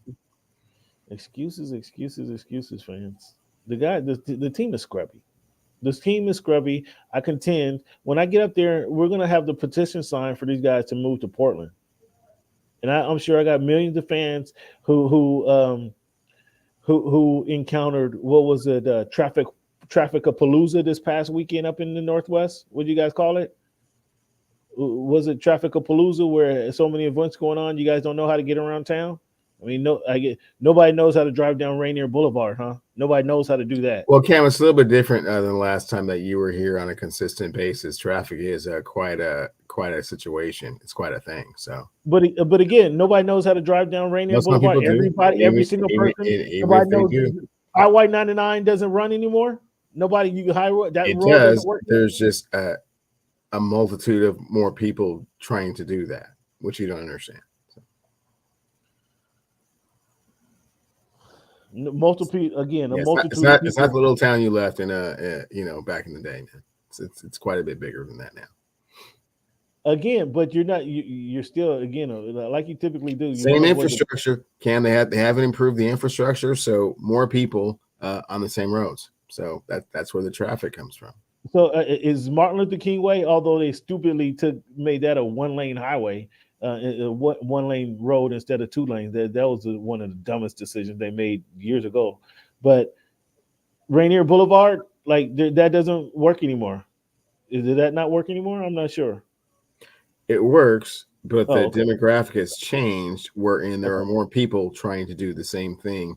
Hence, traffic problems. Are there more people trying to do it, or everybody trying to drive down I-5? And that there's more people trying to do that. It's much more densely populated than you recall. So what was it? What was it called over the weekend? Traffic-a-palooza, when you had so many events going on. I get if you take the Mariners out of downtown Seattle and send them to Portland, they're solved that problem right there. Okay, 20,000 people. Wow, problem solved. We'll go with that. Get 20 people off the streets heading downtown Seattle. How about doing that? Sure. We'll look into that. Yeah, because this team hasn't won a game or hasn't won a playoff game. When's the last time they won a playoff game? Last year. Oh. All right, since last year. When was the last time they won? Since last year? I mean, cut that out, man. Since last year, because that was the first 9 months ago. Last year, cut that out, man. Because last year, not that long ago, my dude. What do you mean? It's not like the Dolphins. Not like the last time the Dolphins won a playoff game. It's not like that. The Dolphins won a playoff game last year. What are you talking about? Did they? Yeah, they did. What are you talking about? And they had Buffalo on the ropes with their third string quarterback. Sure did, didn't they? Yeah. on the ropes. Yeah, but they didn't have the Dolphins. Since you want to try to throw that and slap me in the face with that one, the Dolphins didn't have the longest playoff drought in North America playoff professional sports. They did have the longest drought in the National Football League, though. They didn't have the longest drought in. They sure did. I think it was 37 years, wasn't it? See again, he's just like a politician. It was like 37 years, wasn't it? Just like the politician. Deflecting. That's what he likes to do when we talk about them scrubby Mariners. He likes to deflect. Asking. So, are they this team that you said is going to win the division? Are they still going to win the division? They're probably not going to win the division, Cam. The goal is to get in the playoffs and see what happens. Get in the playoffs and see what happens. Boy, that's a long cry from, oh, they're going to win the division. I call it now. Oh, I'm calling it now. That's a long cry from that. Long cry from that. Very true. Very true. All right, fans, I'm on location, wristband in hand. Please make it a point, fans. Follow your boy on Twitter, on YouTube all weekend. Voice of the Fans on Twitter, Voice of the Fans on YouTube, at Voice of the Fans on YouTube. What's Good in Sport on Twitter. I'm gonna have exclusive content. I have some now, fans. I just got to upload some of my interviews I made this afternoon. Exclusive content go in regards to this Terence Crawford versus Errol Spence welterweight battle, fans. This is the first time, fans. This is the first time, fans, that we've had a guy fighting undisputed championship in the 4-belt era. This is the first time it's happened. Okay, this is the first time it happened. So please tune into the fight. You can follow pay-per-view. If you can't get to Vegas, it's going to be on Showtime pay-per-view over the weekend. If you're in Vegas and you can't get to the fight, it's going to be on. You can find tickets at access.com to the closed circuit showing of the fight. Fans, you don't want to miss this one. You do not want to miss this fight. This is the fight for the ages. This is Sugar Ray Hearns, Marvin Hagler. Okay, this is Tommy Hearns, Marvin Hagler. What we're about to see. If you remember those fights that went down in those ages, this is the fight, Cleveland. That what was that? I said pump the brakes on that one. It's not epic like that. It's just the most epic fight that's happened in a minute. But I mean, come on now, Cleveland. This is the fight, Cleveland, that hasn't been. There's been never have a fight in the four belt era.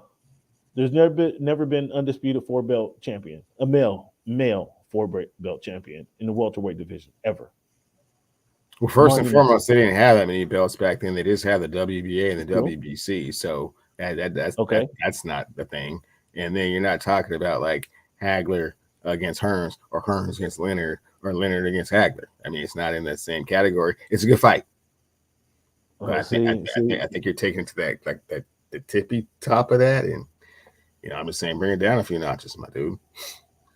Since good fight, good fight. He calls it a good fight. Cleveland does, and this is a problem I have with talking to a novice boxing fan. Not a novice. Really been a boxing fan for a long time. Well, just been dormant because there haven't been any big fights to watch. You just called it a good. You just called it a good fight, though. Like this, it's a good fight. This isn't something. It's a good fight. It's a good overdue fight. Let's see what happens. Let's get it in. I'm ready. Well, the fans are eager to hear your prediction since you've been a boxing fan. Okay, fans. Just because I've been baited into this, and it's basically been the same the entire time, I'm picking Bud Crawford to win this fight. Errol Spence Jr. has been ducking him forever and ever and ever and ever and ever. Ooh. He said Errol Spence has been ducking him. Been ducking forever and ever and ever and ever and ever and ever. Those are harsh words. Those are harsh words. I believe Bud Crawford will tell you the same thing. He's been ducking him forever and ever and ever and ever and ever. So now it finally makes financial sense to get into the ring. Well, let's get in there. How do you see this fight going? Find out it's a little bit tougher than the other dudes you've been fighting. You'll take this L this one time. We get back to the second one and we see what happens. If you can get some scrap, we got a trilogy. If not, hey man, I just beat you 2 times. How do you see this fight going, Cleveland? I see Bud imposing his will on Errol Spence, and Errol Spence not being able to do nothing about it. And you got him by knockout? You got Bud by knockout, or is it going to go to distance? 11th round. 11th round knockout. Interesting. So before I make my prediction, I'm just going to point out a couple things about this fight. Just a couple nuggets I want to throw out about this fight, fan. So you're hearing this is exclusive content that I'm giving you guys. Okay, this will be posted. This will be posted later, but this is exclusive content that I'm giving you, boxing fans. So thank you guys for tuning in. Again, I already mentioned this is the first undisputed welterweight champion in the 4-belt era, which began in 1988. Hasn't happened before. Okay, Spence Crawford is the only fourth welterweight unification fight in boxing history between unbeaten champions. Okay, Donald Curry, Milton McCrory happened in 1985. Felix Trinidad, Oscar De La Hoya happened in 1999. Keith Thurman, Danny Garcia happened in 2017. Again, Spence versus Crawford this weekend on Saturday is only the fourth welterweight unification fight in boxing history between unbeaten champions. Okay, so only 4 times have we seen unbeaten champions get in the ring together. Okay, only 4 times, and I just gave you 3 of the top fights before. Okay, should Crawford win, like Cleveland thinks, he'll become the first male fighter in the 4-belt era to become undisputed champion in 2 different weight classes, 140 and 147. Should he win? So that's impressive for him, right? There have been only 12 other welterweight unification fights in boxing history. So those are some things to think about going into this fight. What makes this fight the most anticipated fight since Floyd fought Manny Pacquiao in 2015. All right, to determine, and this will likely determine the pound for pound champion. Now we saw some of you guys who saw Noe over the weekend beat up was it Frank Russell? Some of you guys saw that in well, it wasn't even over the weekend. It was on Tuesday morning at 4 a.m. to watch that fight. Some of you guys who saw that, you saw another up and comer, Ngannou, not Ngannou, excuse me. That was an up and coming fight. Excuse me, fans. Noe Inoue, Japanese boxer, beat up Stephen Fulton in the 8th round on Tuesday morning. Knocked him out in the 8th round. Inoue is undefeated out of champion. This is at 122 pounds. Inoue was undefeated. Stephen Fulton was a 2-belt champion. Took his 2 belts to Japan and lost them there. By Noye Inoue, who dropped him. I mean, I think Fulton won 1 round in that fight, but he got dropped in the 8th round. Incredible fight. But fans, I think we're going to see even a more incredible fight on Saturday night. And again, Cleveland, you had a chance to think about it. Can you think of a more highly anticipated fight than Mayweather-Pacquiao in 2015? No. That was, you're forced to actually acknowledge that this is a huge fight then. Yeah. So you're actually forced to acknowledge that this is a huge fight. Regardless to what the alternatives have been kind of leading up, yeah. I mean, there's been some good fights this year. What are you talking about? We saw Ryan Garcia and Tank Davis. We saw that. Those aren't huge names, man. They're cool names. They're not huge names. Okay. All right. What about Felix and Trinidad and Oscar De La Hoya? Do you know where you were at when you watched that fight? Do you remember where you were I at sure watching do, that man. fight? I Are you remember gonna tell me trying that? my Are you gonna hardest. tell me that was cool, man? Yeah, that was Huh? 34 years. That was 34 years ago. But yeah, or excuse me, 24 years ago. But yeah, no, I remember trying to get Yeah. tickets. I had a room. As a matter of fact, I had a room because I was coming down for that fight. No one would go with me. So we watched at the homie's house. No one to go I with? remember that fight clearly. And I remember Oscar thinking that, oh, yeah, I'm just winning this fight because Vegas loves me. So I'm just going to dance around, and then lost the last 4 rounds of the fight and then lost the fight. Yeah, well, he ran. That was his choice to run around. Okay, he didn't have the yeah, fight that was a big fight. I mean, he didn't have De La he didn't have Hoya the fight won. and Do Sugar you Shane remember were where you big were? fights. I mean, there's been big What's fights, man. I mean, yeah, there's been big fights. Spence Crawford was a big fight. Porter Crawford was a big fight. I mean, Those aren't we've big seen fights, big man. fights, but you throw these names out like they're not big fights, man. They're interesting Sean fights Porter- for fight fans, and they come around so slowly that it's like you lose interest. Have the well, big is this a fights big fight, more Cleveland? sooner. Is it you try to shit on the world of boxing? Is this a big fight, Cleveland? Does this boxing match have your attention? Do you It know what are your absolutely plans does. for watching this fight? Where Man, are you going to be at? I'm Where are you going. going to be at? I'm And why going. aren't you I'm in Las going. Vegas? I'm going to Why the aren't you in homie's Las house. Vegas? I'm going to the homie's house. We're ordering Pete's barbecue. We're getting a pony keg. We're getting some appetizers, some cheesecake, little tarts, some chips, the pistachio nuts out of the shell. Yeah, man, it's gonna be epic. So, once again, fans, just for shits and grins, who do you have winning this fight between Errol Spence? I said, and I'll say it again: Bud Crawford, knock out in the 11th round.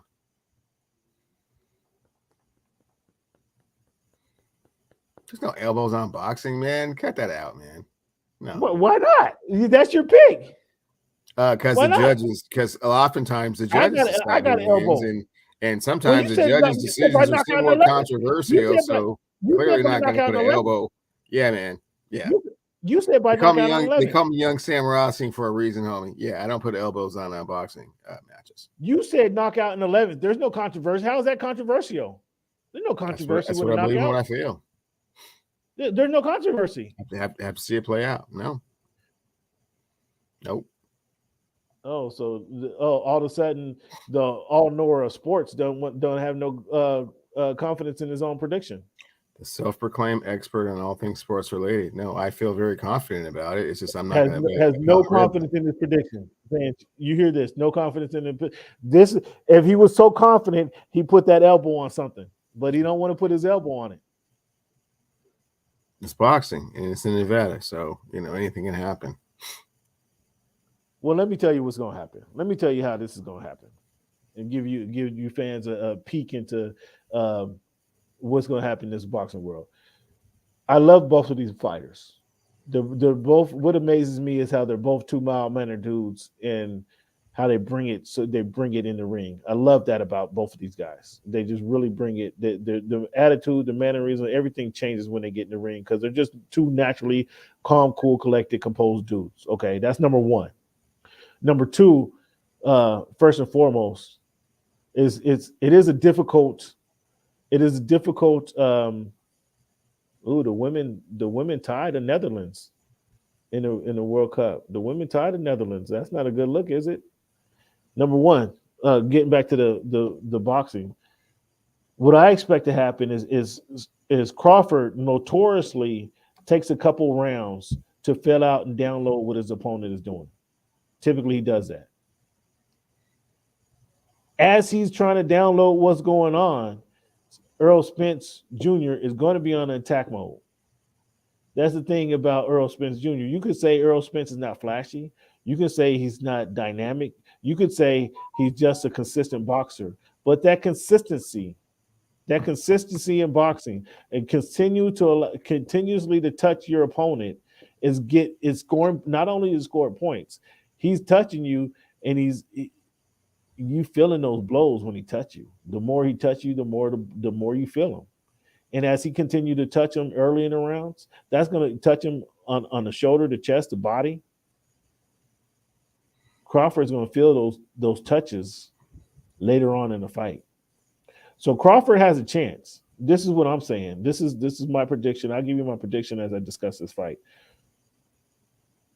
I got Spence winning a few of the early rounds.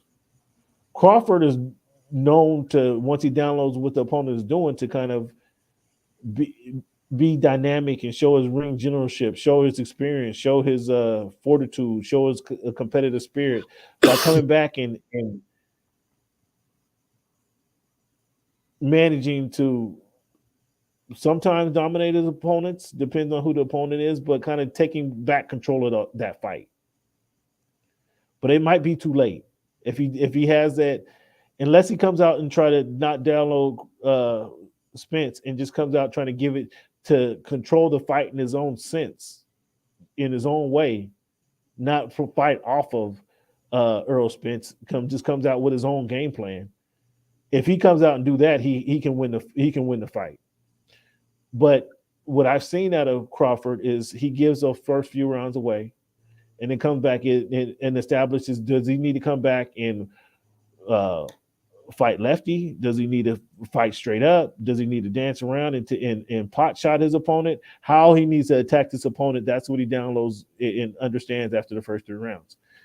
When he does that, I see him can kind of come back and win the next 3 or 4 rounds.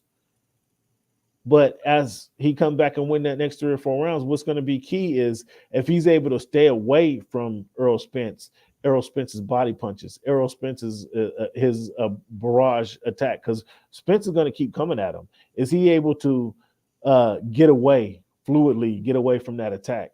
And how is he able to manage that attack? If he's able to elude Errol Spence's attack, he can potentially win that fight in a walkaway in a what it would be a 9-3 fashion if he's able to elude that body attack. But I don't expect him to be able to elude that body attack for very long. And because I know Spence is going to keep coming at him, it's going to be a situation where Spence, by his continuous attacking style, is going to be able to come back and win that second half of the fight. And I don't predict a knockout, but I don't think either one of them is going to get knocked out or knocked down. I'll be surprised if either one of them does. I expect Errol Spence to win this by unanimous decision, by winning a 7-5 fight, 8-4. And those 4 rounds that Crawford win are going to be in the middle of the fight, the middle rounds of the fight. What you think? What's your thoughts on that? That's a cool hypothesis, and I could definitely see the fight going that way. But again, I think that Bud Crawford has got a little bit of a chip on his shoulder, a little bit more animosity, given the fact that this fight has taken so long to come to fruition. And I think he definitely blames Errol Spence and his people for it, and he's going to take it out on him. He's going to get this first one, and then we'll see what happens in the second one. I'm already looking past this first fight. Bud's going to get this one, and we should really be talking about. I may be in town. I was originally not going to be in town, but I might be in town if there is a Sunday show. If not, we can do later. But I think we're going to be talking about how Bud Crawford shocked the world. I mean, not really even shocked the world. Just just took care of his business. Wow. So fans, I haven't had this in the month that I failed you guys last week and wasn't able to do the Sunday special last week. But for the 2 months we've been doing the Sunday special, I've been really struggling to get a commitment from Mr. Cleveland, and he's telling me right now he's committing to a Sunday special. I'm saying. Let me get back to you on that now. I'm supposed to be out of town, but I still may or may not be. But I'm gonna try. I'm gonna try and work that in. Depending on what happens, we're gonna talk about the fight regardless, in one way or another, especially after Bud shocks the world like this, or at least I guess some boxing fans, understand what he's gonna do. But yeah, get that first one out the way and see how them other two pan out. Well, I say if you're really confident about what you're saying, Mr. All-Knower of all things sports, self-proclaimed All-Knower of all things sports, I say you put something on it. I say you put something on it. You clearly see it going one way. I clearly see it going a different way. I'm willing to put something on it. Are you willing to put something on it? Cam, I understand the way that Vegas works, and right now I'm not in a position to say that. But We can certainly what I'm saying, discuss fans? it after everything is. There's no confidence there. There's done and no said and confidence in what he's saying. There's no confidence in what he's saying, fans. There's no Plenty confidence in what he's confidence. saying. There's plenty of confidence in what I'm saying. Fans, Plenty. again, fans, please follow me, Voice of the Fans on YouTube. I have some exclusive content for you. Make sure you follow me on Twitter. What's Good in Sport on Twitter. What's same thing on Threads. I'm on Threads too. Have you joined the Threads of Metaverse, Cleavon? I have not just yet. You keep speaking on it. You got to join the Threads Metaverse, man. You can't let the world pass you by. Okay, you can't. I know we're of an older generation where some things just slip through our fingers, but you can't let the world pass you by on the Metaverse. Okay, you got to join the Threads Metaverse. I got you. Okay. So wherever you get your sports fans, please follow me. Make sure absolutely, if you're watching this show, hit the like button. Leave a comment. Am I wrong in my prediction? Is Cleavon right in his prediction? Let us know. Not even at the fight. Let us know who you agree with more in the fight. Just put Cleavon. I agree with Cleavon. I agree with Cam. Either way, just leave a comment. It helps us with our algorithms, fans. We got thousands of hundreds of people watching the show. Leave a comment where you watching the show at. Leave a comment on who you think is going to win this fight. Do you agree with me in my prediction, or do you believe in Cleavon in his prediction? Let us know in the chat how you feel about the show. Leave a comment. Hit the like button if you're watching the show. It doesn't cost you anything, fans, to hit the like button to let us know what you think of the show. We appreciate it. That really helps us with the algorithm. I don't like doing these begging for your assistance, but it's a kind of a necessary evil. I need your assistance. I need your support. I need your participation in the show. Again, fans, it helps with the algorithm. So please help us out since you're watching the show anyway. Hit the subscribe button, hit the like button, leave a comment. Again, the only thing we're asking you today, who do you agree with more on the way this fight breaks down? Cleve wants to let you know how he thought he's rooting for Crawford. He says Crawford's going to shock the world. It would be a shock of the world if Crawford wins. I agree with that. And I believe Spence is just his consistency over time is going to be the difference in matter in this fight. So let us know what you believe in. Is it Crawford? Do you got Crawford? Do you got Spence? Do you got Cam? Do you got Cleavon? Who do you agree with? And let's put the pressure on Cleavon for not wanting to this all-knower of all things sports, self-proclaim, I might add. Let's put the onus on Cleavon to establish, like, if you really feel that confident, put something on it. If you really feel that confident, you would put something on it, and you see he doesn't want to do it, and he comes up with all excuses. Oh, I know what the state of Nevada is going to do, blah blah blah blah blah. But you said it was going to be a knockout. So state of Nevada, the boxing judges have nothing to do with that. He called a knockout, but he still don't want to put nothing on it because he's not really confident in what he's saying. He's not really confident in what he's saying, fans. So again, hit the like button, leave us a comment. Who you think is going to win the fight? Do you agree with me? I got Errol Spence. Do you believe in Cleavon? And he got Bud Crawford. Who do you think is going to win this fight? Let us know, fans. Thank you guys for tuning in. Fans, as always, thank you for making our voice your choice.